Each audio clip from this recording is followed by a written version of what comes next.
It's like we have the Food and Drug Administration, we have the FAA, Federal Aviation Administration, and the reason they're there is for the betterment of society, to make sure you put checks and balances. And I think at some level, when it comes to having kids, there should be an agency or something that you're qualified, right?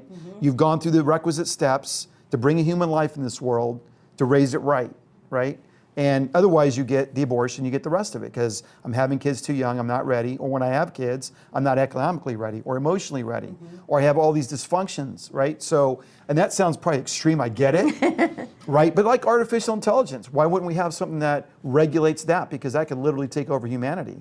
It's the same idea. So if you're bringing human life into this world, and you look at the outcropping and the outcome of what's actually going on, it tells you there's a big problem. Well, it's very heartbreaking in Thailand and Cambodia, because the eldest girl, first of all, the parents feel like they've won the jackpot when they have a girl, because they're, oh, now we know that we'll be taken care of financially. We can sell our girl.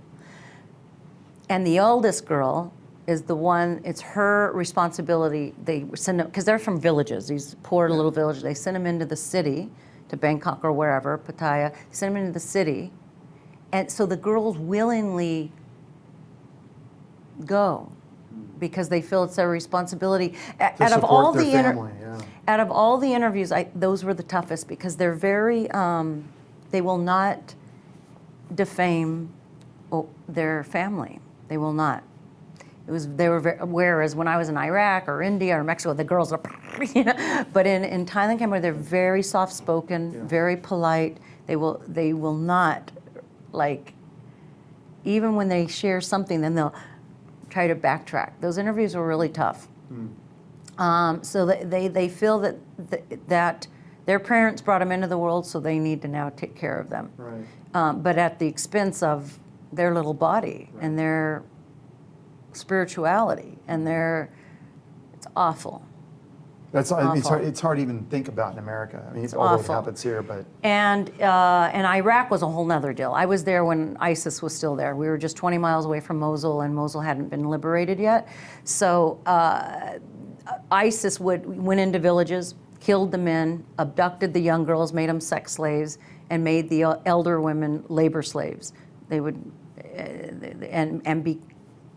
the way ISIS believes is that infidels, people that don't believe in their God, can be treated like garbage, can be treated like dogs, because that's how they would beat them. So sex trafficking in Iraq was a little different than, it's not like they're on the streets or on the internet. No. It's just ISIS abducted Yazidi and Christian girls and then would trade them amongst each other. When they got tired of them, then they would sell them to someone else. But out of all the interviews, those interviews were the most horrific, I think, of what ISIS did to them. I mean, I interviewed a 7-year-old little girl, and that's when she was rescued. So she was 4, 5. As a sex slave. That's hard to imagine.